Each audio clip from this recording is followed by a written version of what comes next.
Ħafna drabi resident tal-faċilità korrettiva ta' Kordin li jkun skont sentenza ta' priġunerija joħroġ mill-ħabs ta' fuq u senduqu. Imbagħad japplika l-ewwel għajnuna soċjali u sakemm jirċevija jrid jara biex se jgħix. Minn nhar il-ħamis żewġ uffiċjali mid-Dipartiment tas-Sigurtà Soċjali se joffru servizz ġdid lil dawn ir-residenti. Dawn l-uffiċjali se jipproċessaw l-applikazzjoni minn tliet ġimgħat qabel tmiem is-sentenza. Sara Kuxkieri, waħda mill-uffiċjali li se joffru dan is-servizz, qalet li dan il-pass huwa meqjus bħala wieħed importanti ħafna.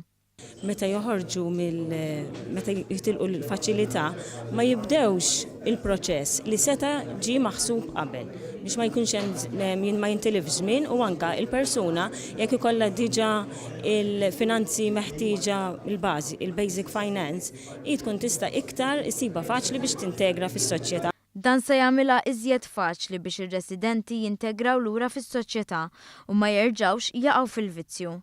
Il-Ministru għas-Solidarjetà Soċjali Michael Farrugia saħaq li dan il-pass se jgħin biex maż-żmien ex-residenti tal-faċilità ma jibqgħux dipendenti fuq il-benefiċċji soċjali.